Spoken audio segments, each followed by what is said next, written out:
Hi, everybody. Welcome to Vulnerable. This is going to be a special episode for Father's Day. We will drop this on Father's Day. It should be Father's Day today when you guys are seeing it, which is June 14th. It's Saturday. Yeah, it's next Sunday. So it's Saturday. Today is, I think, Saturday the 6th, and it's going to be Sunday the 14th. We'll be dropping this episode, so next week. So today we have Paul Snow, Joel's dad. We have Ken Arbogast, my dad. And I'd like to, once again, this episode we're just gonna talk. I think, Paul's probably gonna have a lot of, perspective on when you started your business. My dad's probably gonna have a lot of perspective on what it was like to raise me. Can't wait for that. Can't wait for that. So, so my dad lives in Alabama now. Yep. And I just Roll knew Tide. he was, roll tide. Can't believe they're saying can that. I add? I mean, does that mean that you are full blown Alabama now? You don't. Okay, so you say that. Okay, gotcha. So you were rooting in the background this year as the national championship game was being played. Okay. Might say that. But I mean, we're always kind of brainstorming on good things to do on the podcast Yes. and good people. And I kind of thought it would be good to have my dad since he was up here and I don't see him a whole lot. And I thought that was a Yeah. fantastic idea. And then as soon as you said that, I said, "Do you mind if I invite my dad?" And then that's how we got here. And I'm hearing that it did not go through your dad. Yeah, it did. I heard it went through your mom. to No, get your well, dad. it went two ways. We were at You know Cran. there's only one way through. Yeah, so we were at Cranberry. I think my mom is. So I think we should probably introduce the crowd over here that's watching, right? I mean, do we have should a tell crowd. them we have my mom, Val Arbogast, over there, and I'll let you introduce your crowd. My dad's wife, Tran, is over there, and they're friends from. Marvin and Kay Rowe. It used to be Rao. It's now Rowe because of where they live. Yep. And they're classmates from Riverside. And there are not halfway, a little more than halfway point on our trip north. So we stop in and They're all here for reunion all here for- weekends. for Yep. alumni. Alumni weekend. There Yep. you go. Yep. Yep. Alumni And this weekend. is something Riverside does every single Every year. Yep. First- The the first Saturday- 25th and the 50th put it on. Yep. The 25th and the 50th. They're the sponsored, so they're responsible for putting everything together. Yep. And we've been to quite a few of them. We didn't make it last year because of some health problems, but Sure. How many people come? there'll probably be 200. Holy cow! Yeah, Wow, that's fantastic. yeah. It's I'm pretty good turnout. having 40 this year, so you had 40 last year, Yeah, didn't you? Did you go? Yeah, number 40. Did you guys have something? we didn't have anything. No, didn't have anything. You Who's guys like? have anything? So a couple people in my class are trying to spearhead something Put for a together. 40th. Yeah, yeah. We'll Well, usually we have did- 25 or 30. We did have a class reunion. I'm sorry. Yeah, I thought you did something last year. I Yeah, can't we remember. did. How many people came?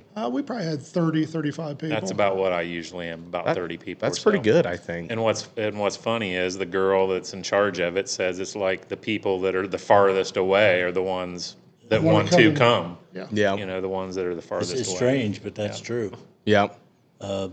I start looking back at my class was the largest class to graduate from Riverside at that time. Baby boomers, Yeah. the very start. Yeah. 1946, Daddy come marching home. Yeah. And boom, boom, boom. There were a lot of kids. My class was double the size of the previous class. How many? Do you remember? Mine roughly? had 62, I believe. That's pretty big. The For class Riverside. For Riverside, yes. I was And- 47. Yeah, I was going to say probably Yeah, it's 40. 40s. And the class before that, there was only like 30. Really. It went from 30 to like the mid 60s, Like I upper said, 60s. Daddy come marching home, and they got busy. Yeah, right at the. That There makes was sense. a couple. There's a couple now that are like 35 and stuff coming up in elementary class. Yeah, I'm sure. Just people aren't having.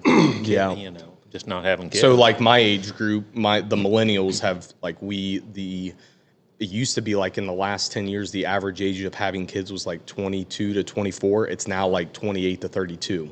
and it's purely and like buying houses is delayed. My age group is very delayed on everything we do. Look at everything that's going on in this country, and you understand why. Yeah. But we just had went to a kindergarten graduation, great grandchildren. Yeah, kindergarten graduation. There was 50 kindergartners, and Addison, Alabama is That's a little pretty town. small town. Yeah.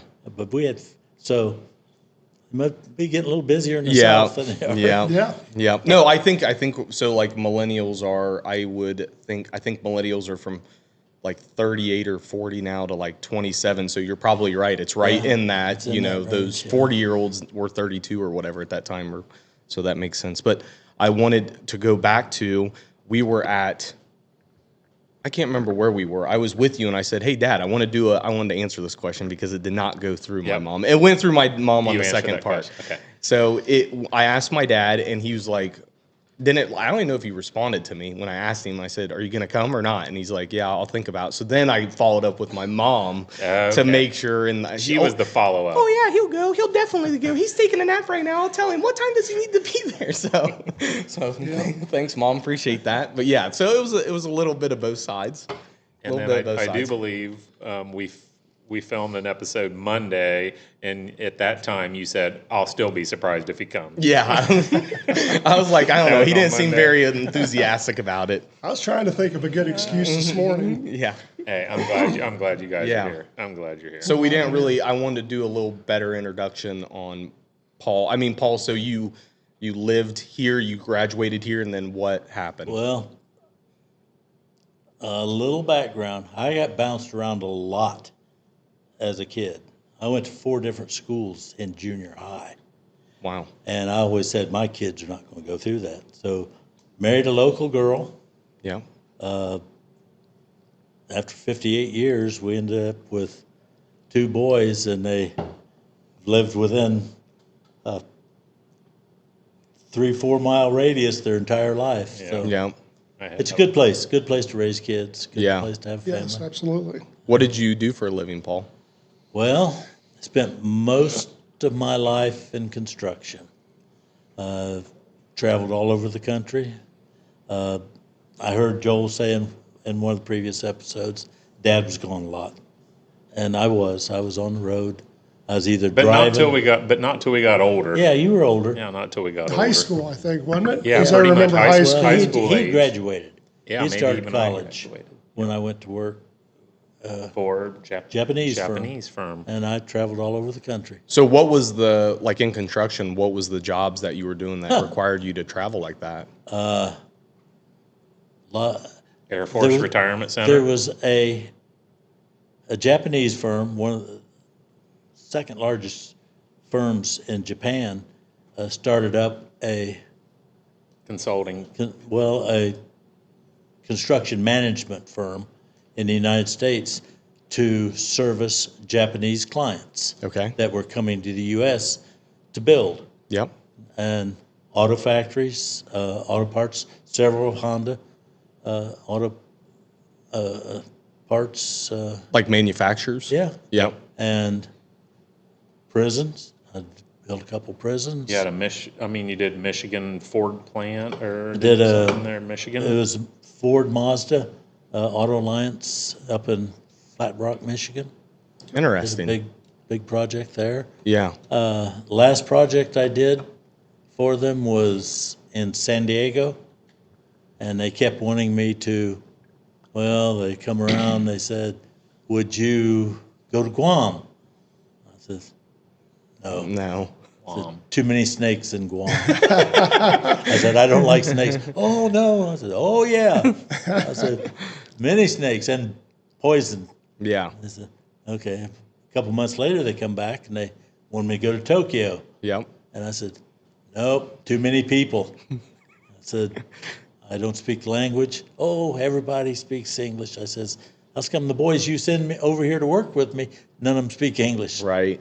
Well, anyway, I saw the handwriting, and I came back home, went to work for a local construction Okay. company. Getting more into residential or commercial?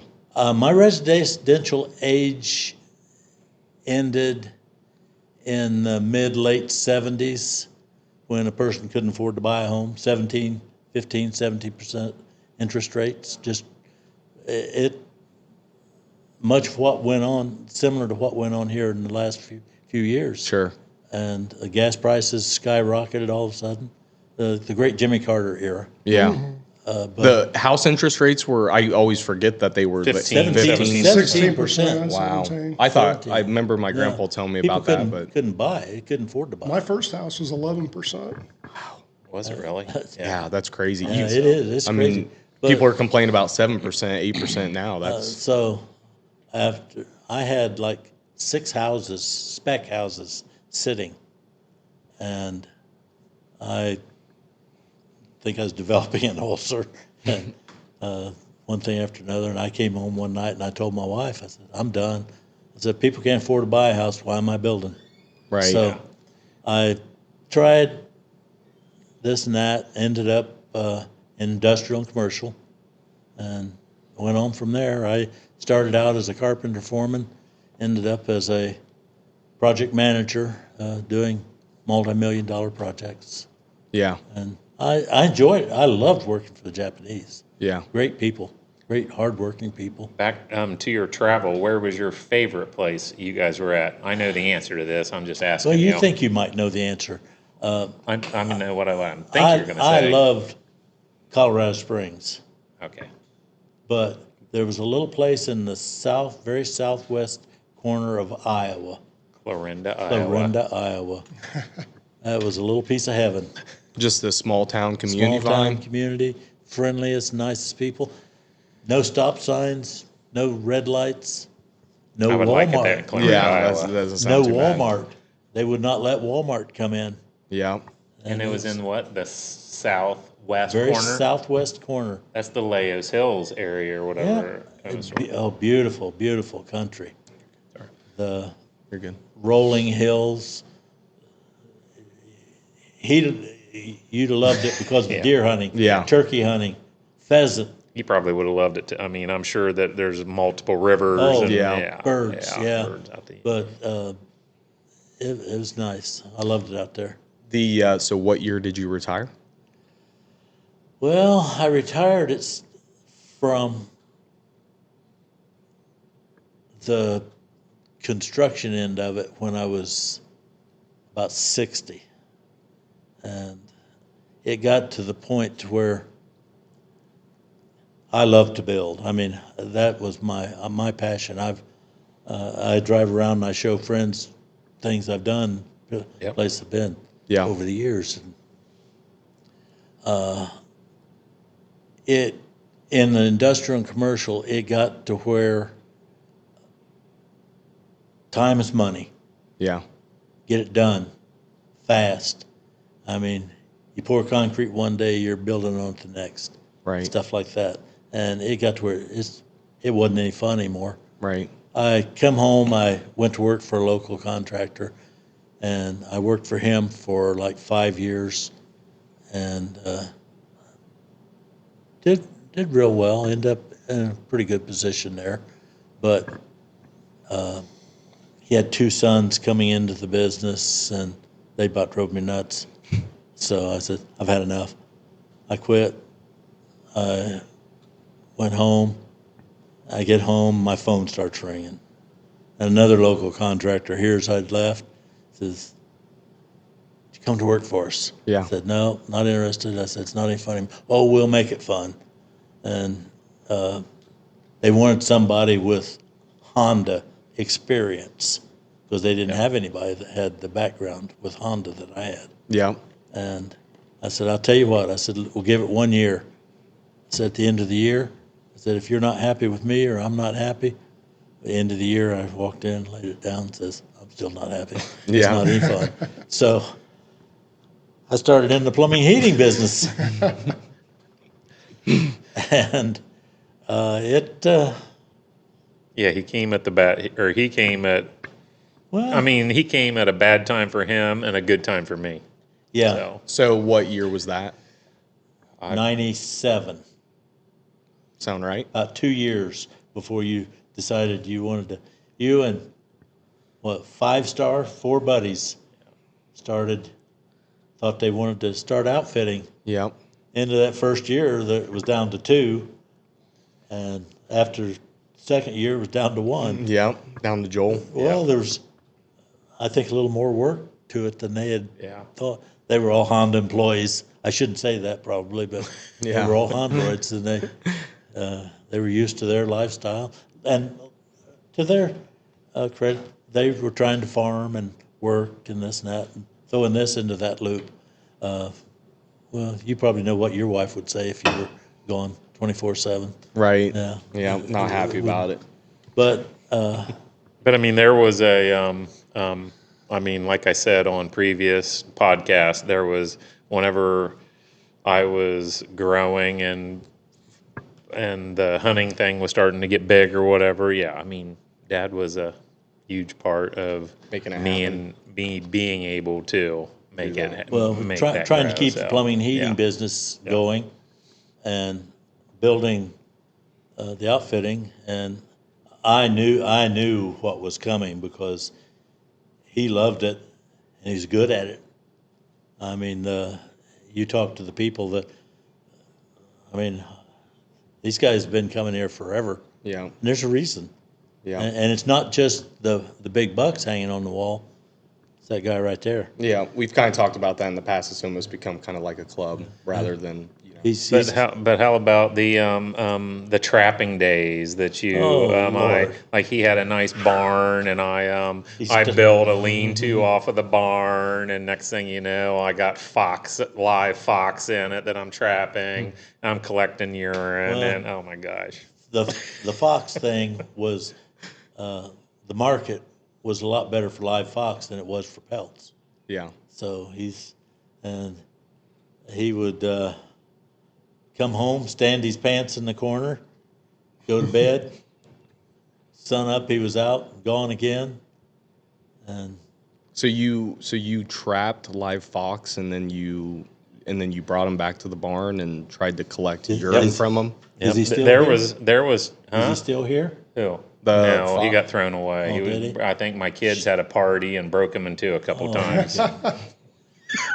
I mean, so the lodge got used for lots of parties with the kids, and I think there was one time I had a red fox, with his feet up on a stump, that, and I think one time I like bumped him, and he went, and he was broken too. Yeah.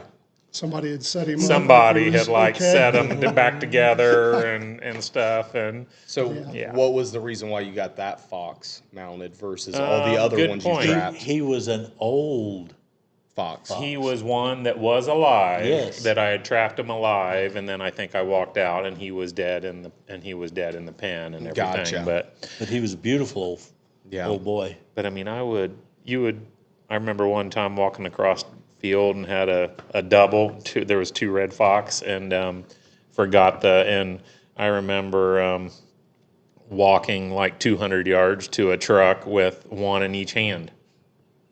Like I forgot my hog snare, so I just had one in each hand. They get pretty docile once. Once Once you grab them by the neck. you grab them by the neck, they get pretty docile. Looking them right in the eyes, walking them through the field. Yeah. Yeah, I don't know if you remember, but I went with you one day. Yes. 6 or 8 hours on a path. Yeah, And on a it's like, path. hey, you want to go with me and run my trap line? I'm sure. So And it was had like no 6 or idea. 8 hours Yeah, later, we're had still no driving idea. around checking traps. I remember going to, you were friends with his mom and dad. Oh yeah. And I remember going to Lima Bath. You went to school at Lima Bath, and I can remember you were always the catcher. I remember Ken was the catcher. Yeah, he was the catcher of the baseball team. I always get this mixed up. Dad, you graduated from Riverside though, right? Riverside. You were 1 year at Riverside or 2? 2 years. 2 years. Junior, sophomore year. Joel, you were 3 years younger than Dad in school. Just one. Just one one. year. Just One 1 year year. younger, and okay. 1 year. Gotcha. Yep. So He's when- got gray on his face there, too. yeah, A lot. You got more brown than gray. I'm all gray. yeah. The one episode, the episode with the Laws boys, he come in all clean shaved and he goes, with all these young guys, I had to like trim off my gray hair and look a little younger. I'm like, oh, you don't have to do that. Gotcha. But so, Dad, go ahead and introduce yourself. Because my dad, I'll preface this by saying my dad is one of the, I always hate these type of moments. Because, anyways, go ahead and introduce yourself, Dad. All right. Yeah, You were there about you go. to get gushy on that. No, Yeah. no. So I'm also a graduate of Riverside. I knew Joel. We went to school together, junior, senior year for me, Yep. and 2 years. And we actually grew up off and on together. So We did. I remember one morning on a Saturday morning, you guys knocking at the door at Thayer Road, Yeah, picked me up, took me to the fairgrounds to the trapping convention they had at the fairgrounds. I remember that. Yep. And Yeah, there was always a trapping convention there. yeah, yeah. Yes. But but my uncle was Paul's brother, Bud Raymond, and so I knew Joel ever since we were just little, and so that's how I know Paul and Joel through the years. And to preface that, Grandma and Grandpa, you just visited Grandma and Grandpa Ben and Tom, right? My closest and dearest friends. Yeah, I think the world of yeah. your mom and dad, your grandparents. Yeah, you were just Great there a people. couple, 3 weeks ago, right? And visited with them Yeah, for when we several went up hours. For the wedding, we went up and visited with them. Yeah, so now we're kind of coming full circle. So Yeah. go ahead, so, Dad. I went to school at Lima Bath, and then I moved my senior year to Riverside, and graduated from Riverside, and went on. I worked at Honda. I was a Hondroid, 35 years. I know. 35 years. Believe me. Yeah, retired in 21. Were you Anna plant? All I started at Marysville and then went to East Liberty, and then I ended at Anna. ended Anna. So yeah, and I've gotten into real estate and done some apartments and got several pieces of property. My other son, Kyle, he and I have got mini storage together. We got 3 different locations now. I think Ken owns the south end of DeGrasse Yeah, now, I yeah. believe. Yeah. It's about to be like Arbogast block over there. Yeah, I own a big Yeah. chunk of DeGrasse. So, and then currently we're working on, we got 2 golf simulators at Indian Lake. We're getting ready to open commercial public golf simulators. So that's probably within the next week or 2. Good timing. If I'd had Yeah. a shirt, I could have worn my shirt. Yeah, yeah. So right in front of that is also a big digital billboard. It's 10 foot by 20 foot. It's 20 foot Yeah. in the air, and Yeah. so I guess what I was gonna say is I got my entrepreneurial spirit from my dad. Growing up with my dad, that's what I saw. That was in my head. It was always kind of like an expectation. I don't think it ever was, but like in my head, it was always like, if your dad's doing that, your dad works at Honda, he's starting businesses. He's at Honda, he's starting businesses, he's growing businesses, he's growing real estate, he's going to work. It was an expectation. Your dad had a couple Did he have a Jackson Center laundromat? And That was Yeah. mine. that was Yep. yours, the Yep. Jackson Center one. Yep. Yep. So But who owned the one where you currently my are? grandfather Your owned grandfather owned that one. yeah. Yep, the car That was wash and Tom's. laundromat. Yep. And So, then Grandma had a ice cream business. Yeah. Yep. business, and that had in common with my mom because my Yep. mom had the Nice. ice cream business, and My first Yep. almost 15 years was self-employed. I was a general contractor, Yeah. home builder. Okay. So This was before you went and worked for the Japanese. Yep. Did you have anything to do with Anna or East Liberty or Marysville? Marysville, he built a lot of the Honda plant. company I worked for, we were in on phase 1. Yeah, the Gotcha. very beginning. Poured a lot of concrete there. Yep. Yeah, that's what made the Duffs. Okay. Yeah, Yeah. big time.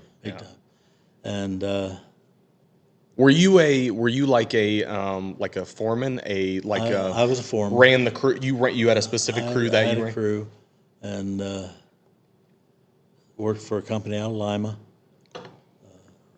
Yeah. So Dad would travel a lot, and we'd be 2 boys with broken down dirt bikes and everything, and my dad gets home after driving an hour and a half home after a long day and begging him to work on your dirt bikes and stuff. And that's kind of the last thing you want to do when you Right. just drove an hour and a half I home. still Sure, remember yeah. the snowmobile engine on the trike. Oh, it run good. It had no brakes. I forget, it didn't have no When brakes. you fly down the big hill you guys lived What do on, you and need there was brakes no for? brakes at the bottom. Yeah, you just What hope do you need it brakes sl- for? Yeah, what do you need brakes? So I want to ask about hunting because my dad liked something very different than what I do. But Paul, did you ever hunt? Were you ever a hunter? Little story. Okay.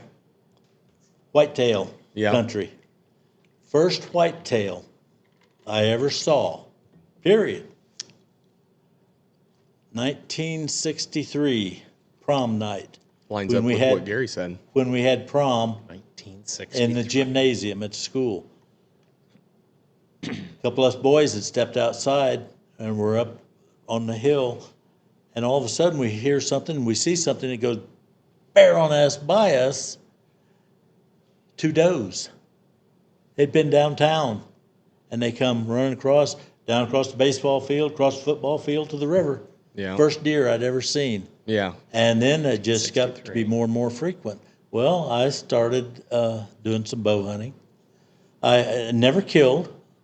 I had an opportunity one time there on the backside of the old Dunlap farm. Okay. Which is now. Yep. Yep. And I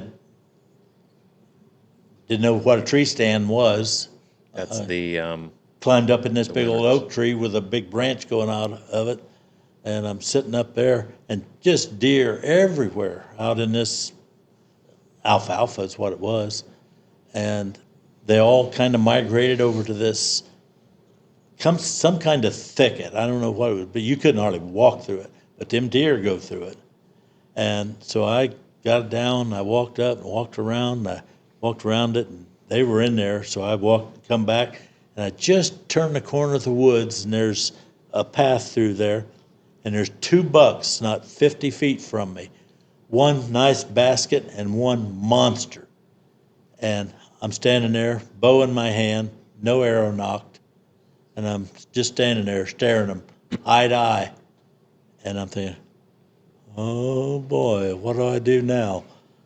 And I try to ease, and all of a sudden that big one just let out a snort and Yeah. Gone. But So that was when I started seeing them. I mean, were you ever into hunting? Was it ever your thing? Oh, or- I love to hunt. Yeah. Yeah.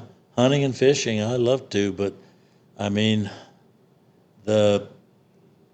when I went to work for Yeah. somebody else, time was limited. Time constraints. Yeah. It was like I remember. We fished a lot. A lot of fishing. We A lot of fished a fishing. lot. Yeah. And I grew up from basically where Fawcett's IGA was to what, down by where it dumps into the river. I basically just walked that we had all that. a 24-inch walleye mounted Yeah. for him for a Christmas gift. He was down on the Miami River, just below where my other son lives. Was it Buck and Chehalis? Yeah, where the Buck and Chehalis dumped into the dumps river. into the Miami. There's a little sandbar right there, and he's down there fishing, and he hangs this walleye, and he didn't have a clue. Yeah, I'm like 13 years old. I had no idea. I thought I caught a piranha. I didn't know what it was. I think you were 12. Yeah, I could have. Yeah. I just gotta check, guys. Keep going. I just gotta check. I just wanna. Yeah. We don't have Chris here today, so I get a little nervous about things running. But there was a fish and game guy that had been. He kind of told me to Yeah. start backing, or there was somebody there that told me just to start walking backwards. He was a fish and game guy, and he'd been going up and down the river, and he said, "Just start backing him up. Just start backing him up." And so he did, and he got him landed. And the guy says, "How'd that fish get here? This is not walleye." And this is before they'd ever started stalking sawguy at Indian yeah, I Lake. was Yeah. 12, But- so that's Supposedly, there's a little dam down below the pines. bar there in Sydney. Yeah, there is. Yeah. Yes. And supposedly, what they call that? Something yacht club There it is. It's called the Yacht Yeah. Club. there. And they had supposedly stocked some walleye in there once. Somebody had caught some and took them down there and released them. But it was a nice fish. Yeah. I'd never seen a walleye, Yeah. That's pretty awesome. not native to that body of water. Now I think they stock Saul-Guy at Indian Saul-Guy. Lake. Saul-Guy, Saul-Guy. yeah. Saul-Guy is what they actually Indian Lake was just voted number one. I think it's Saul-Guy number one fishing in the state of Ohio, Yeah, in the isn't it? state of Ohio. Yeah. Yeah. Yeah. So, Dad, I've actually always wanted to ask you, why did you stop duck and goose hunting? It's a lot of work. It's a lot of work. And time constraint. How many years did you? I mean, because you were. I mean, it was from. If you say it or not, Dad was very serious. I mean, talk about dogs. Talk about everything you were that you guys into it. did. Yeah. Oh yeah. Yeah. Oh, yeah. Probably 6 or 8 years of duck hunting. And it just got to where it's a lot of time. You got to get up at 3 or 4 in the morning. You got to work at night to get things ready. You go out, you set up, and different things at work had happened. And I just didn't have the time on the weekends to do it anymore. So I did get into the dogs, Labrador Retrievers, when I was in the early 90s and stuck with that. So I continued to train as a hobby and now compete with the labs. So enjoyed the duck hunting, but it's a rough sport.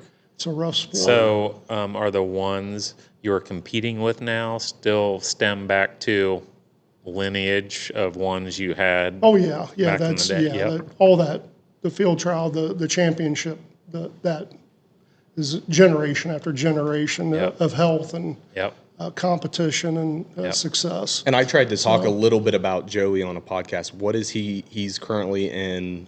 He's in Wisconsin right now. He's right? in Wisconsin. Yeah, he travels between Georgia and Wisconsin. Yeah, so he does training with a trainer, and then he comes So home he and trains. travels like an athlete, and you just go watch your son? Yeah, I when I get up there, I'll run him. Yeah, okay. They got what's called open, which is the pros run, and then there's amateurs.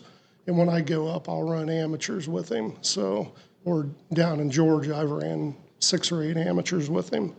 And, Awesome. Yeah, he's a talented young guy. He's 3.5 years old, which in the retriever world at that level is young.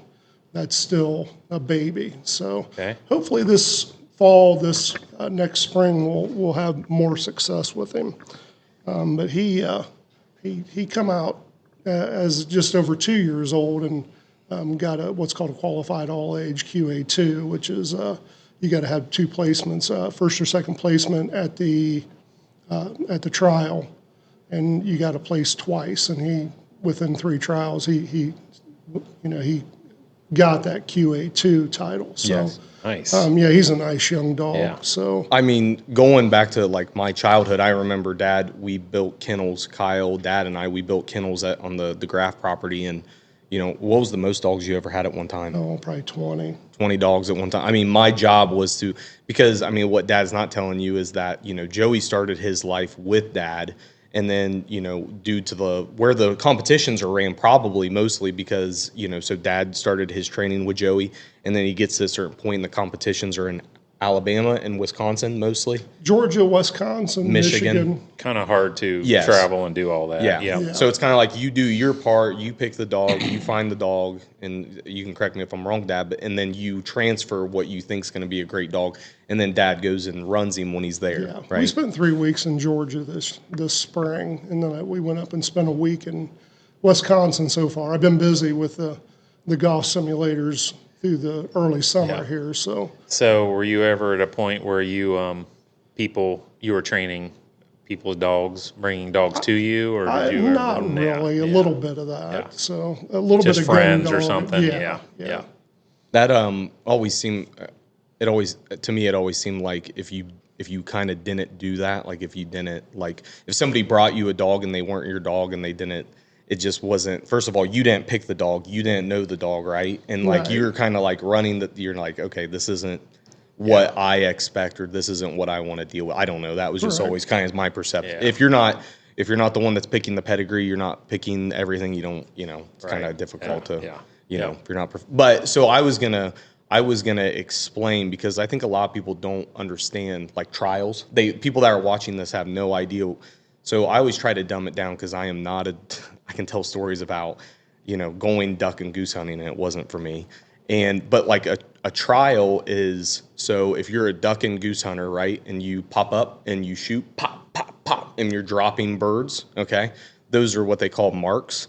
And so I know everybody at the table may know this, but I'm trying to explain it to everybody. So they, that be called marks. So what they do in the trials is they sit a dog down, and so when you shoot that bird, they're within 50 yards of the blind, right? And then when you go to a trial, those marks, they simulate that kind of, they simulate what's happening in the hunting world, but it's stretched out to 100, 150, 200, 250 yards. So a dog has to mark, they have to remember 3 birds out in the field that are hundreds of yards away, and they have to individually remember, go get them, bring them back, sit down, turn. The handler has to line them up, go get the second bird, bring them back, turn, and then they have to throw a blind, which is a blind is when they're running back on the 4th bird, they throw a blind, and the dog never sees it, so the handler has to sit them down, line them up, and then handle them in the field, which means you blow the whistle, the dog spins, it looks at you, you give them commands left, back right, right, and the dog will spin and do that based off of your whistle and telling them what to do.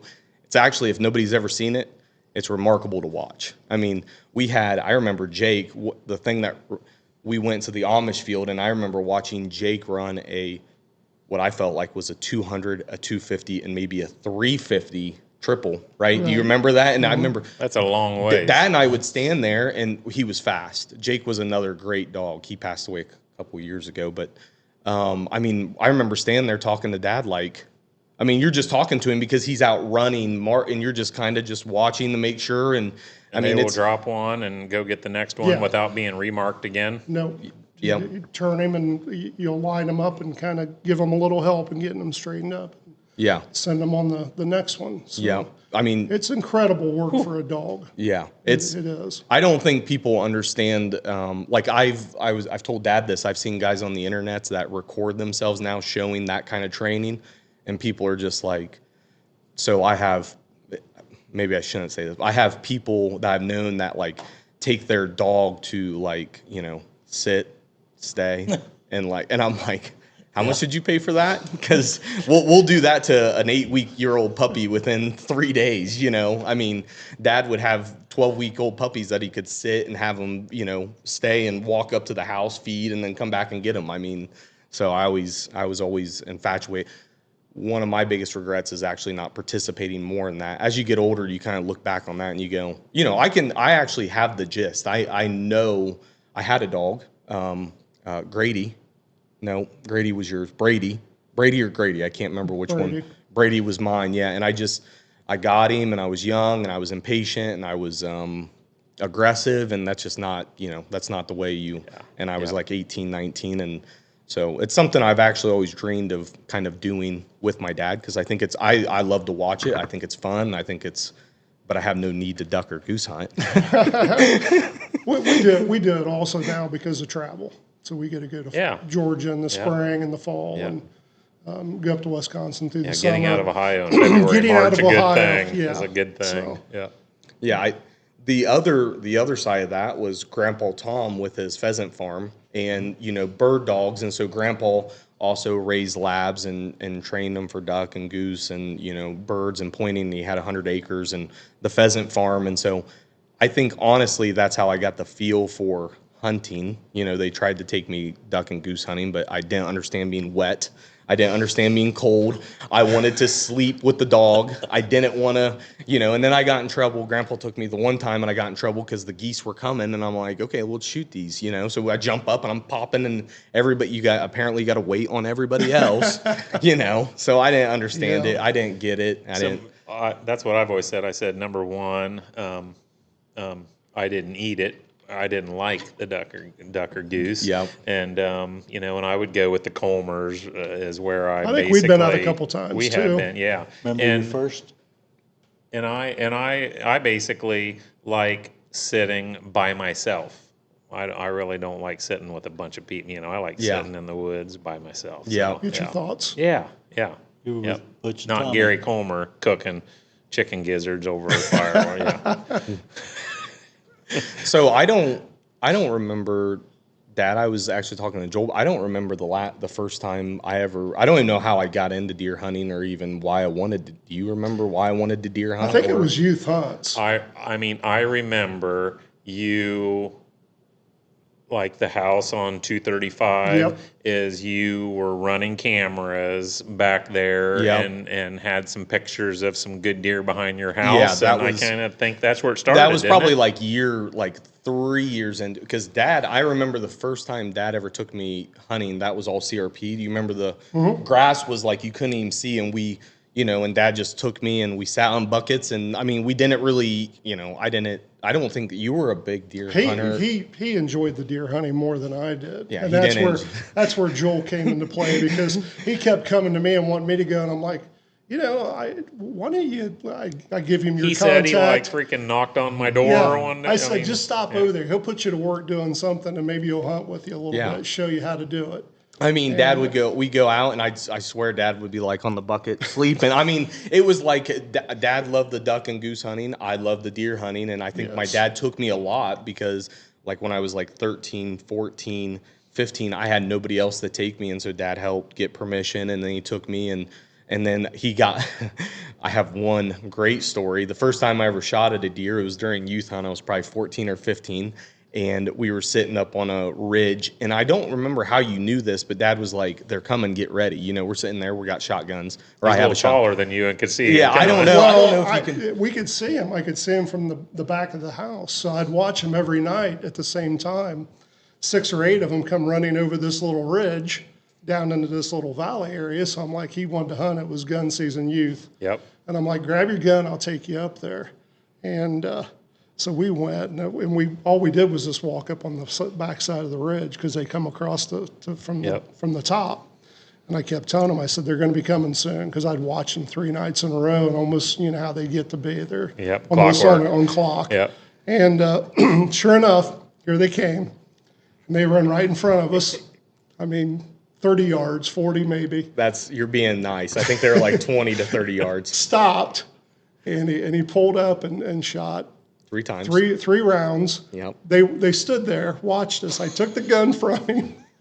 I put 3 more rounds in it, handed him on the 3rd round. On the 2nd, they finally took off running, and he didn't even. No, never hit. Never hit anything. Never touched it. No, they're all. I mean, what's impressive about is they're all kind of standing there. Yeah, like, there was this so, nice group of does. The chances of missing all like 6 to 8 of them was very impressive. I mean, I think it was more impressive that I missed than anything. You didn't have something running with a leg Yeah, flopping. yeah, no, complete miss. So Dad looked at me and goes, "Okay, let's go. We're done." How old were the girls when they killed their first? Probably all like 10. Yeah, that was yeah. with Say, crossbows. something like that. Yeah, probably like 10. And did they kill bucks their first time yeah. or first? Was their deer their first were bucks or does or both? They were all bucks. Yeah, nice bucks. Too. Yeah, I remember the pictures. I just didn't know if that was their literal first deer. Was Cory your cameraman when you were out in Kansas? No, Tracy. No, Tracy. Oh, okay. But he was He was didn't like But- heights. Am I correct?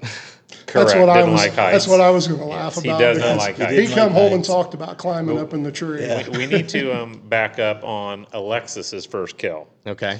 So we were on a farm, and we decided to take Grandpa with us. So it's me, Alexis, and my dad all on a blind together. And I mean, Alexis was little. And my dad, about an hour into it, he has to pee. And we're in a double bull blind, and I said, just raise the window up. And Alexis is over there giggling, Grandpa's peeing, and yeah. Yep. And so out of double bull blinds, there's windows, and just being over that far makes your view that much different. Like each person has a different view, and it's like remember that. It was cold and snow, and I mean, here they come. And Dad is supposed to be like helping. He's got the bow. He's supposed to basically, as the deer are coming, my dad just hands it to Alexis and goes, and he's out of the picture. I think he was more nervous than Alexis was, and That girl had a pure instinct. oh, she was, yeah. Alexis stories, yeah. Yeah. I mean, and I'm trying to film it as well. So I'm filming, and I think there was so many bucks. I think my dad was watching one buck. I'm watching one buck, and I think she's on a different buck. And I'm filming, and I said, "You missed," and she goes, "I didn't miss." And I mean, She dropped that shot sucker. the deer she was shooting at, and man, Dropped and he didn't and go. she had on boot blankets that are like this big, and she's tromping through the snow, and yeah, She's that was how old that at was this good time? stuff. She was probably About 10. 10, I would That's say. awesome. Yeah, That's awesome. Yeah. Of all the girls, who's killed the most who's killed the most deer? Alexis Sorry, has killed the most deer. 3 nice bucks. I mean, Wow. So Tom Miranda had sent. We got a Matthews Jewel, which was a little youth Matthews bow. Yep. At the time, and she was shooting, and we were trying to get one killed for dominant bucks, and I can remember, and we were out hunting out of an old barn, and it was late season January, and here he comes, and it was an older deer, 130-inch deer, 25, 30-inch Yeah, deer, great deer. old deer, and I tell her to wait because basically with the kids, when I taught them, we didn't negotiate angles yet. We were basically perfectly broadside. They had to be perfectly broadside. And I said, and she may have been about 12 or 13 now. And I said, wait for it to get broadside. And she turned and she goes, "No shit, Dad." That's what she told me. That's awesome. Yeah. Kids. I think that when they were 10, 11, and 12, I don't even think they had time. They didn't get nervous yet. They just really didn't know what they were doing. Right. They just Right. Yeah. did like they were practicing I with got the target. nervous. So I was actually thinking about it as you were talking. So I think that was when I missed all those deer was 13. You were 13? 13. Joe Brenner took me out. I was 14, got my first buck, and I remember my dad come over, Joe Brenner, J.R. Brenner, one of my best friends, still is growing up, took me out. I got this little tiny buck, first deer, right? And I called mom and dad, and they come over to the butcher shop, and I'm like, looking back on it, I realized, I looked at dad, and I go, because my brother had killed a nice buck like the year before, 2 years before. I looked and I said, "Are we going to get this mounted?" And dad goes, "I don't think we would. I think we're gonna, develop that a little bit more, in a nice way." And then, I just wanted to add that my dad stuck with me. So then I was hooked, right? So then it was the following years when I got the property up, and so then I was going out and trying to get property and trying to meet with people, and the first buck was off of 33. That property we hunted. Fountain. Yep. And I went out. It was another youth season, and Dad and I were sitting there, and I shot, and I was like, I hit him, and I didn't, and there was no blood, and we went down into the valley, and there he lay dead, and it was like 135-inch 10-point, and ever since then it was Nice buck. yeah, then it was that's when, I couldn't get it out of my system. And then I think I turned 16, and he's like, the next season come, and that's when Dad said, "You need to go talk to Joel Snow." And I'm like, that was before you had smartphones. I remember Dad drew me a little map to your house, and he's like, "Just go knock on the door." Because you lived on 235. Yeah. And so that was kind of how I was thinking about that whole transition in there and how that I think happened. it was dark and everything, and it was just. Yeah. So, I mean, kudos to my dad. I mean, I don't think you enjoyed deer hunting at all, did you? No, not really. No. I mean, he would be like, if you get up and you wake me up, I'll take you. So every morning I'd have to get up and go shake him awake and be like, "Hey, let's go." So he did for many years of my terrible hunting. He went and took me out until it, and then you kill your first nice deer, and then you start taking He's a little like, bit. "Okay, you're on your own Yeah, now, yeah. brother." It was pretty much I drove you around. You have a license Yes, now. we're taking Go- the training wheels Yeah. He's off. done pretty well. Yeah. Yeah, there you go. I've done okay. I can remember, well, you killed your first one. I think you were I don't think you were 14 yet. No, I mean, Not I 12. was 14 at Mrs. Pool's. Yes. And when he killed his first big buck, Yeah. beautiful deer. And No, that was that was my senior. That was about my senior year. yeah. That was my But senior year. was it late, just a week or so later, that old Gary, killed? That was the next day. Was it? Yeah. That was Identical. the next day. It's a father-son thing, the same Yeah. genetics, the same Yeah. perfect, Gary, this is Gary Off the Senior. same- Gary Senior. Gary Yeah, Senior. Gary Senior. off, Yeah. off the same farm. Yeah. Yeah. So The we, pools is right there. The pool by farm. by the river. on Nobody, 235. nobody Yep. else was hunting Okay. that. yeah. That's where And that was some Farm. Now Pri- it's Cooks. I Cooks, think. got it. Prize. Cooks now. prize area to hunt. It's Yeah. funny, Paul, Oh, because yeah. you said 1963 was the first time you saw deer. I think literally Gary was like there were spotting deer in Ohio in 1960, and then it really become prevalent in the 70s and then the 80s. So it like Yeah. lined up exactly with. Even when we were kids, though, and Joel shot that buck, yeah. there wasn't a ton of deer in the area. Not like now. There wasn't. You know, no. he shot a really nice buck that year, and I think it was on the first or second day of the season, right? Yes. And yeah. Yeah, there th- wasn't. there just wasn't. There was guys at Harshbarger.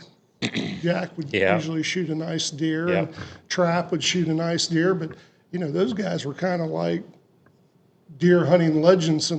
in our DeGraff area. Yeah. Which one was the one that hung him in the convenience store you were talking about? That was Jim Longbreak's dad. Longbreak was Chuck another one. Longbreak. Chuck was another one. He, Yeah. he Joel killed was- them right behind his house. Yeah. Yeah. Joel was talking about going in there as a kid, and you would like see all these deer, and it was like, you know, Yeah. that's- Remember? I mean, it Oh, was yeah. like the little old gas station there yeah. that now The Ohio station. The Ohio station, and yeah. But yeah, deer populations come a long way since even when we were Right. kids. Yes, I, it has. I think there's been some good management, but I can remember you might have been your third or fourth year, and you were out getting leases, and Farm Bureau came to you.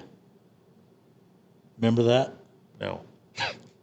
no. Yeah, Farm Bureau, and they were having their state convention in Athens, and they asked him to come and give a lecture to the farmers on property lease, how to lease your properties. That's right.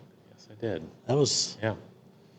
Yeah, that's been a long time Joel ago. kills me because you'll have to get about, because I'll tell him stories and you'll have to get about 4 to 5 sentences, and then he'll be like, yes, I do remember. Yes. but So what was the point of the lecture? Was to Because I mean, honestly, I think in probably whenever years it was, and I was leasing farms. I mean, I was probably the first time going on in the Yeah. area or whatever. I would say. yeah. No, I think it was probably Yeah. some of the first leasing Yeah. that ever happened. and the, Yeah. the farmers Yeah, I Probably was needed the income. I was starting a farmers at bad that thing. farmers at that time, it was a struggle, Yeah, they probably need the income. and that's what he was pretty much telling them. Hey, you can make some money, and yeah.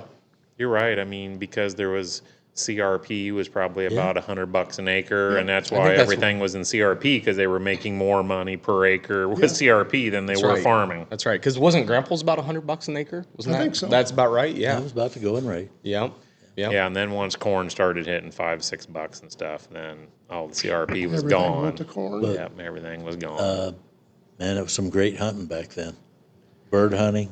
Yeah, What I mean, wasn't did a lot of pheasant hunting in yeah. the CRP fields. That I did enjoy. Remember back behind Gary's senior's house? I Yes. mean, down in that bottom, Quail there was hunting. quail Yep. and pheasant. And, yeah. Grandpa used to take me to the old game warden. Oh, Steve Jack's Steve place. Jack? Steve Jack's land. Steve Yeah. still around? He's doing okay? I haven't heard that name in a while. I think he may have sold to the He did sell some. Okay, of it, sold so I not some mean, of it, not Steve's all still of it. good health and everything. He's still I around. think so. Yeah, Steve's Yeah. still around. I remember because Steve used to have his used to be big on bringing the kids in and setting. He was a good guy. Yeah, and I setting. think the, he still goes around and plants some for Probably people Yeah. and still stuff. does. I talked to Does some Steve a planting. couple years Yeah. ago. Yeah. He's still doing okay. Good, Yeah. good. Because I mean, that was like some of the memories of going with my grandpa to the pheasant and doing the youth hunts, and they'd walk in, set the birds, and hunting, and it, like and it was kind of cool because a lot of kids, it was like kids that didn't have families that hunted, or kids that wanted to hunt, they'd go and pick them up and bring them, and that was pretty awesome. I don't know if they still do that or not. I hope they, No, I think they do. do they? Things that I've seen that he's had a huge effect on, and I think the state of Ohio has had a huge effect on. Joel's people that have come here, if they better let it walk if it's not a mature buck. Right. And where I'm at now, if it's got horns, it's dead. It's down. I mean, I've seen some things shot that you just, but it's changing. It's getting better. Yeah. I try not to, because sometimes I think people have different goals, right? Like Yeah. some people are trying to fill the freezer, but like when you're a trophy hunter, I think you're right. Joel, especially in this area, has had a big push on letting bucks walk and, not whatever. But if your goal is to just put deer in the freezer, But I've always been, like I said, those are if for. it's Yeah, somebody's, exactly. if And they're it's better eating. somebody's biggest animal that they've killed or whatever, it's hard to be disappointed. I mean, hard to be when somebody shoots their biggest deer, regardless of his age. You're happy for The him. gentleman that I picked him up a couple times from the airport for you, and we communicated back and forth. Burn. Burn. Yep. He killed his first big one, didn't he? Yeah, he's killed 2 good ones the past Yeah. 2 years. Burn has. So, Who's Burn? he's a gentleman that hunts with me from Arizona. Okay. Yep, he's Gotcha. 76. Nice. He's Oh, wow. 76. Yeah. But Burn just sleeps in. He don't hunt mornings. He just hunts the evenings when he comes, and it's during the rut too. Yeah. Good for Yeah. him. Was that the video that you showed me? You guys were all in the truck and Yes, that's Yeah. the kill shit till Yeah, I die. yeah. Yeah, it's Burn. yeah, everybody was pumped. Yeah. Yeah. I was glad to see him get a big one. Yeah. No, Yeah, good I guy. thought the studies that I've read said 10 o'clock's the prime time for rut. For the most part, most stuff says like 10, 11. 10 to 1. I 10 to mean, 1, yep. Yeah. Yep. Maybe he's got the right idea. There's Yeah. some years that Breakfast. we kill You guys everything slowly right there. walk to Yeah, the- he does have the slowly good walk idea. to the stand. Yeah. That's right. But I mean, over the years, I've watched a lot of people come in here, and they keep coming back, and they've. Yeah. Lots of friends, lots love- of I'm people sure. that started as clients or The friends lodge is and everything. beautiful. Yeah. I mean, yeah. it's Oh, a it's- great, Yeah, it's I mean, great absolutely place. awesome. I can remember when my cousin was his first cook, and Clara was. She was kind of mean. Well, you have to understand how she was raised. But anyway, Clara, the guys would come here. I mean, this girl could cook. Yeah. They'd come here and they'd say, "Oh, my wife's never going to believe I've been to a hunting camp." Yeah. They'd leave about 10 pounds heavier. Yeah. Now, was she from Alabama? Would she Yeah. come up from Alabama Yeah. and stay? They'd come up in I their, remember. And their park big- their camper in here. their big Yeah. camper and Yeah. park it. That's awesome. And then it just got to the point where Clara would She thought it was her she camp. would tell you what she's doing. Yeah, You would say something, and she would do whatever the hell she wanted to that's Clara. do. So it was like that was the end of Clara. So Yeah. But yeah, Who does your cooking unfortunately, now? I mean, who's? Denise Hurley. Oh, Denise Denise Hurley. does Hurley. good. Yeah. Denise does a good job yeah, too. she's pretty awesome. Yeah. She's The pretty guy- awesome. You Guys- have to. I mean, they have to be a chameleon and get along with Yes, get along yeah. with everybody. Kinda blend. Yeah, kind of got to blend with Right. everybody. Yeah. So when you come in, everybody comes in from hunting. Like if you got 4 or 5 guys, I mean, If there's 4 or 5 guys here, which is a normal camp, she will know which ones are the sit at the bar for 20 minutes. She'll have hors d'oeuvres and she'll have stuff over there for them, she's prepared. and she prepared. will. She's good at And then there's other people that aren't drinkers when they get back and are just ready to eat, and she'll And then so. she'll make.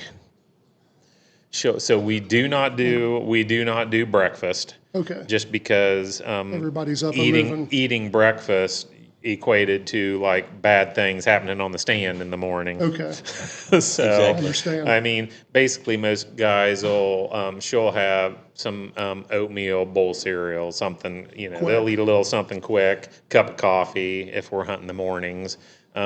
She's and- been doing it long enough that she knows, and guys come in, she'll feel them out. Knows the routine. And she knows it. And, And then lunch, extremely good at it. if guys come in, then we do lunch. If it's during the rut, lots of times we'll pack bag sandwiches and, Eat stand. and I'll take it right to them. Man, I was getting ready to ask for that. This is awesome right here. Thank well, you. Thank you, Valerie. She had to get on camera. I could do this. I could do this all day, but I gotta You got to move on, don't you? I got another appointment. Okay. I got to be back to the school at 5:30 tonight, Okay. and It's been good. it's been wonderful. It has. It's good seeing you, Paul. Yes. Been a while. Yep. It's at my age, it's good to be seen. I That understand. is Understand? that is exactly what Ray Rogers said last night.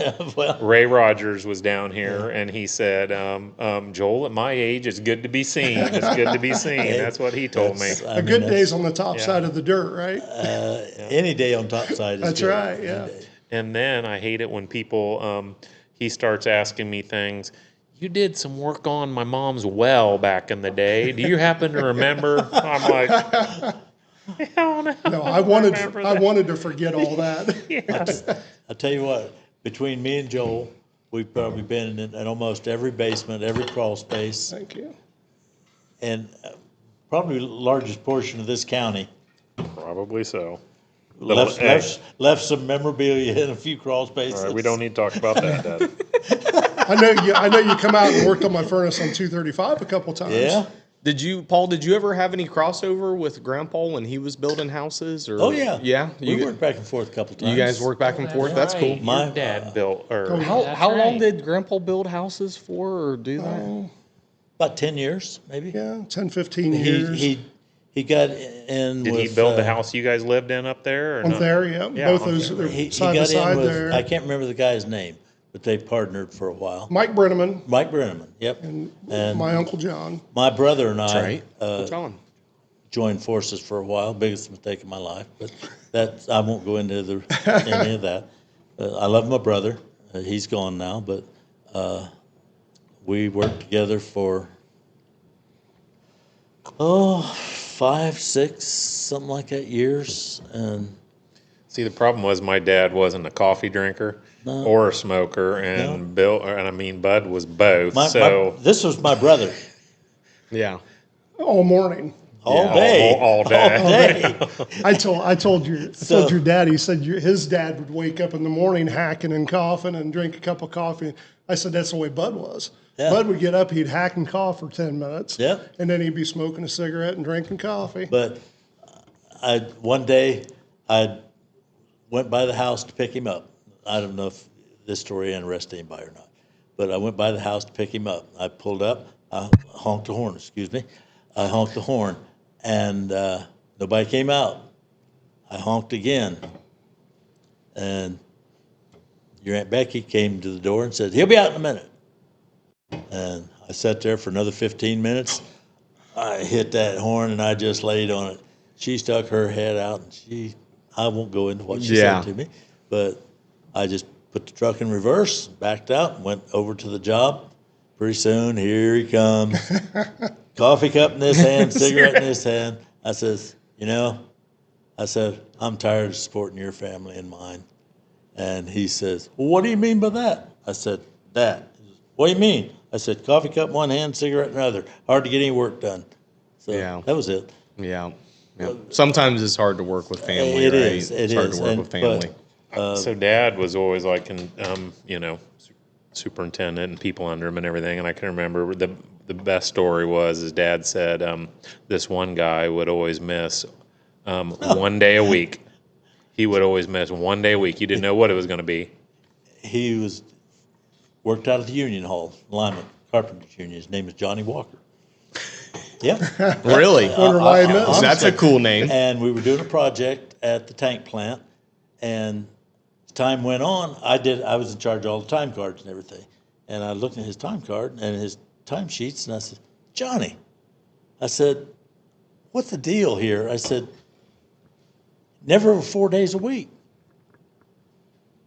And I said, "What?" He says, "Well, it's just like this, Paul." He says, "I just can't make it on 3.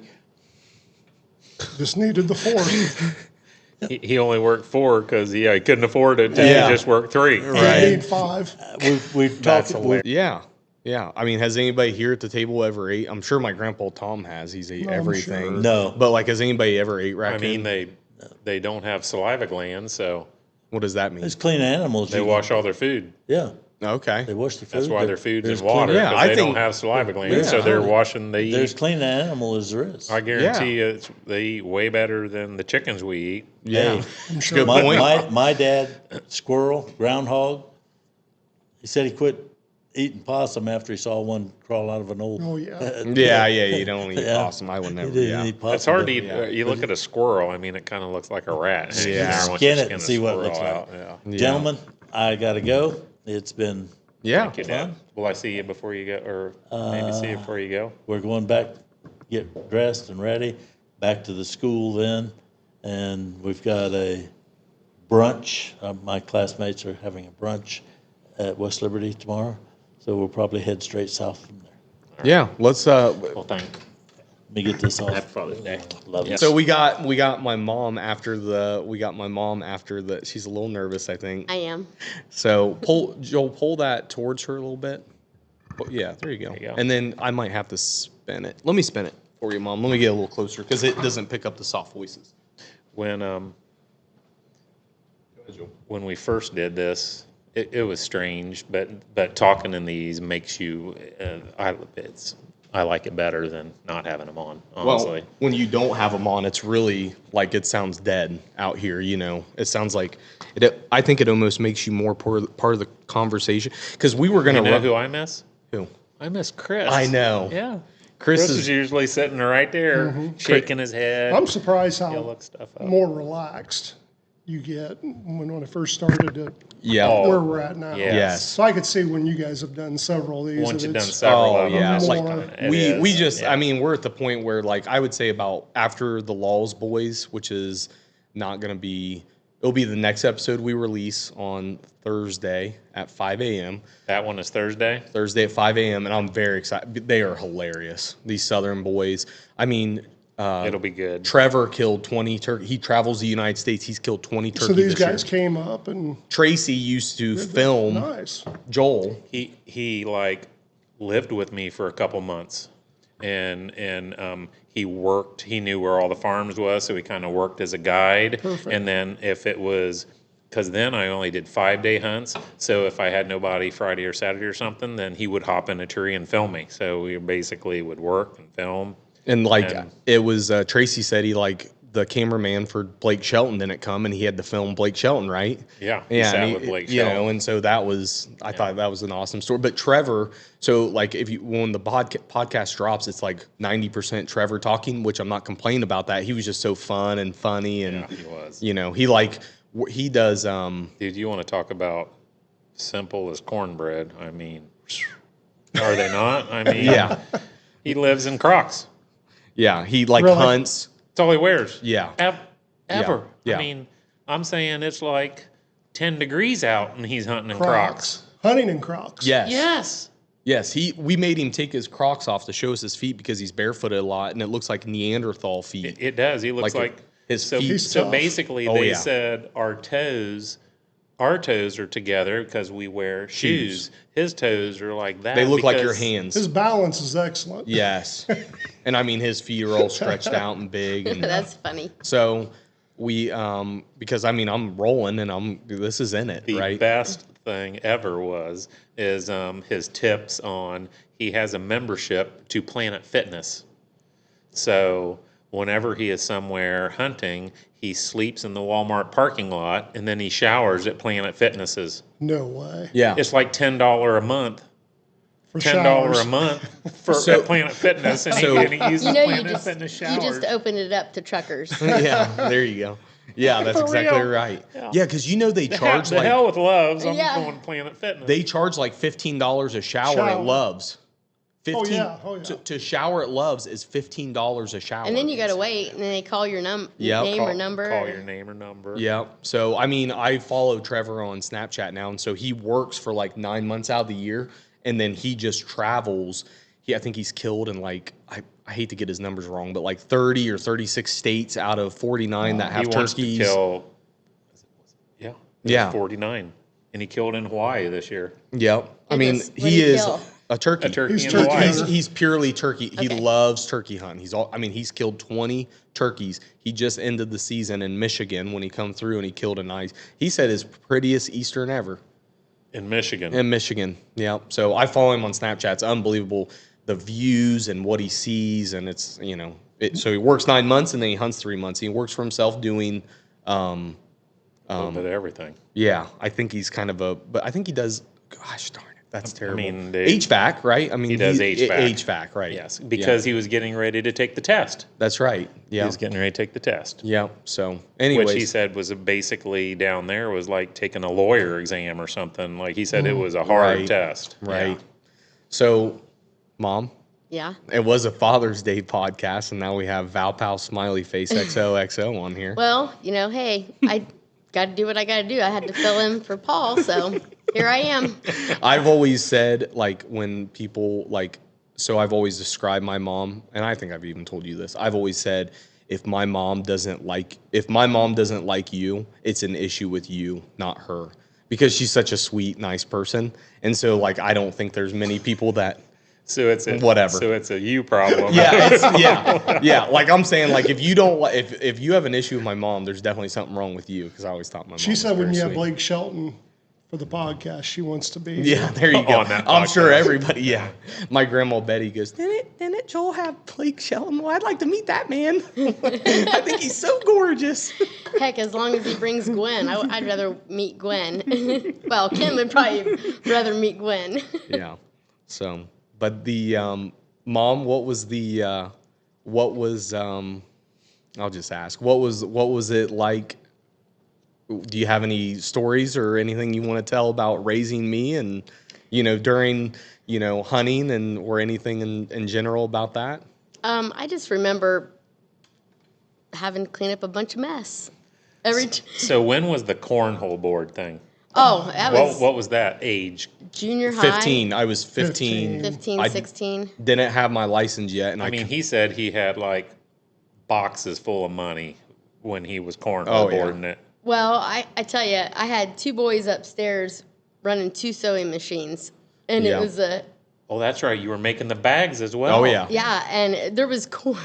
Our living room had a loft, and there was corn all over the floor. It's like, I'm tired of Yeah. it. I'm not Why do even, we got mice in our house? Yeah. 'Cause we Actually, we didn't. I mean, we only had maybe, fall or right, something. right. We had a 2-car garage. Half of it was full. One time we built like 70 sets. 70 sets so I built on in the week of, Mine still has the stickers on it, or the Huntmaster Yeah. sticker is still I on seen it mine. when I come in. so That's during the spring break of high school, I took a week and my dad helped me. And I think even like, I think a friend of mine helped me. I can't remember who it was, but we built, because I was getting, I couldn't find a job. Because that was like the peak of Cornhole. It was growth. like new in this. Like, Yes. it was new. And Everybody wanted a set. And Grandma had the dairy bar business on the north side across from the state campground. So I set up there every Friday, Saturday, and Sunday and sold boards. And so I couldn't find a job. I mean, I 'Cause literally. there was a sign in your driveway. Yes, there was. Did you get people stopping Oh, with yeah. that sign? Yeah. Oh yeah. I had. We had people from all over that would stop and And then they'd sell a bunch of bags on it, like ship them all over United Christmas, States. yep. Yeah. We sold 30. Like the most we ever sold in one day was like 33 sets of bags in December on eBay. And like my brother and I think the most we ever did, I'll have to ask Kyle, but like was like close to like 200 sets in December, 220 sets of bags. they had a pile as big as this table, that deep in the living room of. Did you do like So- different fabrics or Yeah, oh, different? yeah. teams and Every now the only team we had every NFL team. We got in the NBA. We had every college team besides Ohio State. Ohio State. Didn't allow their cloth to be made at that time with their print. So Kyle and I bought a cricket, or I think it was a cricket board. Dad actually bought it and set it up. printed it, cut it, and then ironed it on. Heat pressed it onto the back. So Had a press.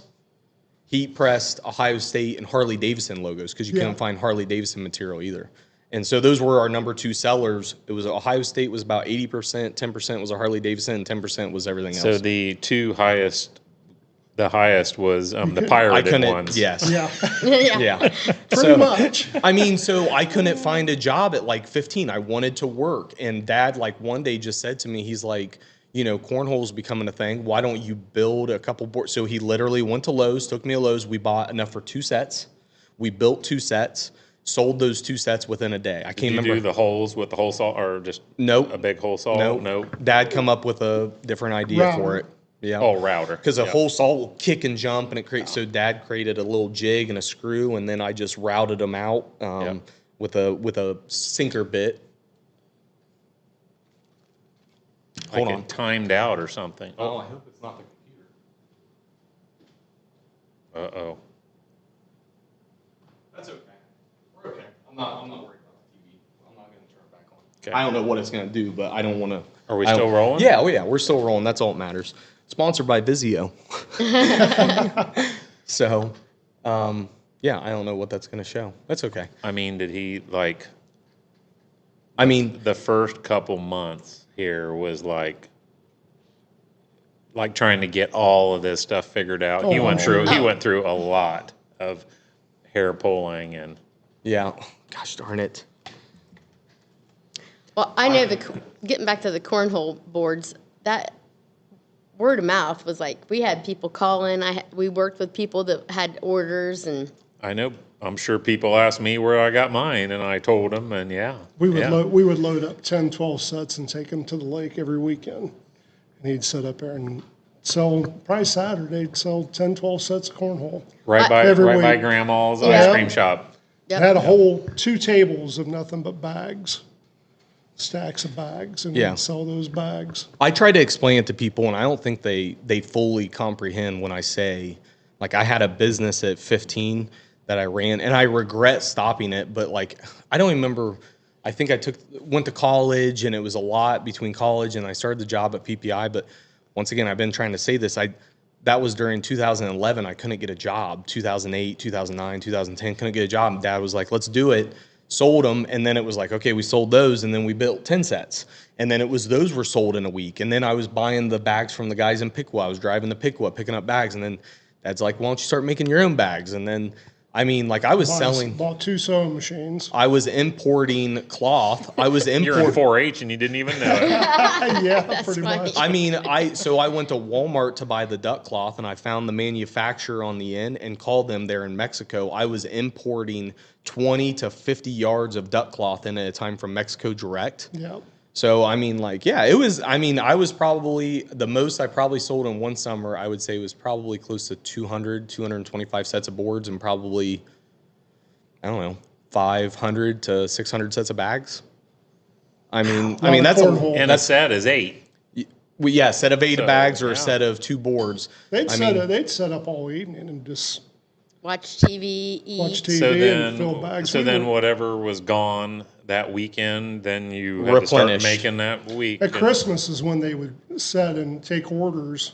So up to Christmas, they would have God knows how many sets to build. And Yeah. we would buy the corn by the bags, bring up the, Well, then I bought Did you do the, soybeans or just all no, corn? just all corn, and I bought the hopper. Remember, I bought the hopper. Because I was going through so much corn, I bought a hopper, built a lid for it, put it on, parked it out, and we just go down and dump corn by the. Yeah, I mean, when you say that I was running, Kyle and I were running a small factory in the upstairs. I mean, it's not an exaggeration. I mean, You were. it was unbelievable. Surprised you didn't get in trouble for a couple Taiwanese immigrants at your house or something. Right. Yeah. I mean, I was employing my friends. I mean, I was paying them cash. J.R. Brenner, Adam Reichert were coming and helping me because I was You had getting behind. subcontractors. Oh yeah, I was teaching them how to do it, and That's so hilarious. he come home one day and wanted to buy it off of Alibaba. I can't remember how many scientific calculators. oh yeah, yep. I think like 100. You had to buy a minimum of 100. Everybody at school bought them for their class. You had to have one of these scientific calculators. So he went on Alibaba and you could buy like 100 of them for half the price, It was a third. third of the price. Yep. He wanted me. He's like, I need you to buy these calculators so I can sell them to everybody at school. And I'm like, no. That's when you said you were selling snacks at school. Yeah, I was you? doing Cart Mart, selling snacks. So I mean, once again, going back to like being raised in my family, my grandpa was an entrepreneur, my grandma was an entrepreneur, my dad was an entrepreneur, and I was you remember when I was going in the basement, like in 10, 12 years old, and selling stuff on eBay, and I sold the mom. Go ahead and tell the story because they were pissed. He went and thought everything was like new, brand new. He had a pair of, I don't even, were they Nike? Well, tennis tennis shoes. shoes Yeah. still had the mud in them. No, dog shit It had dog poop And on sold it. them like new. And the lady, on eBay. I was like 12 years My old. account. So we're out to dinner, and I pull up my eBay account, and this woman's pissed. And I get on the phone, I'm calling him, and I'm like, you get back on there, you get her money back to her, you apologize for that. Sold her Like a she pair had of, got her shoes. She sold thought her- they were brand new. a pair of used. He was selling used like shoes for in her good son, condition. like they were, you know, you. But he sold these like new or good condition. Well, they get them, and they still got the freaking mud in them. The whole. I was like 12 years old. I had figured out how to run eBay, so You I were was like, packaging and yes, shipping. yeah. I was having my mom was shipping them out for me. Oh yeah. I was just going in the basement. I'd come up and say, "Do you mind if I sell this stuff?" Nope. And I just get on eBay, post it, sell it, tape it up, and Now that I think about it, is that where my golf clubs went? maybe I don't know.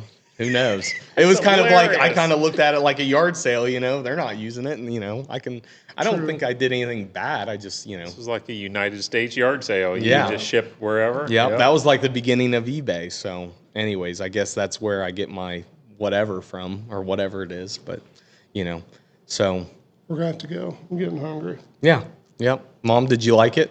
I liked it. Did you enjoy it? Yeah.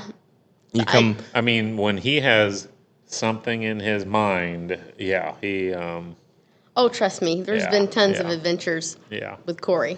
But it's like, just like my dad said with the trapping and the study, and it's like if you're an addictive type person, whatever, I think everybody is addicted to something. Something.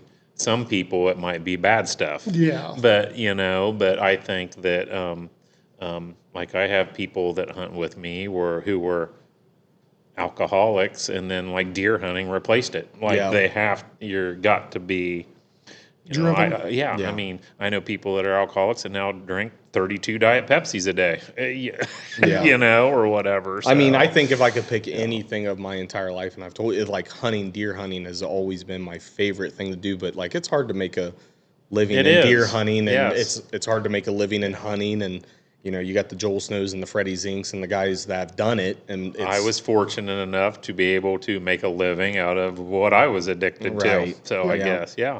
Yep. You know, when you your dad was talking about you guys fishing a lot. You know, Cory lived at the lake for 7 years of his life. Well, 5 5 6. years, yeah. And he just started fishing this year. He's sending me pictures of, Yeah, and of that- fishing at, Catfish. yeah. Yeah, I used to fish our ponds. I fished our pond. I got real addicted to it. We're about done, Lisa. When I caught the hi Lisa. Remember I caught the big bass out of the pond that you didn't stock and you didn't believe me, so I caught another one. And so I'd catch them out of we had a stock pond and an unstocked pond. Well, after 10 years and birds bringing in eggs and stuff, I caught one big bass and told Dad about it. He didn't believe me, so I caught another one. So I just catch them from the pond and put them in the big pond and keep catching, you know, so I'm like catching nice big bass. And that was about my only fishing thing until this year's catfish. But Yeah, and your grandpa says you're behind. You need to start. I know. I used to fish a lot, and then something had to give, and fishing gave. Yeah. I You used to guys, fish. when I remember as a kid, you guys had a fishing boat, didn't We you? Like did. an My aluminum dad fishing always boat had and- boats. My dad always Yeah. had boats, and we always usually went to Indian Lake Canada. or- We went to Canada every yeah, year. I Yep, remember that. yep. What did you fish in Canada?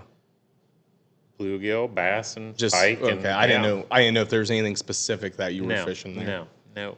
Gotcha. remember Okay. that. Well, hey, great episode.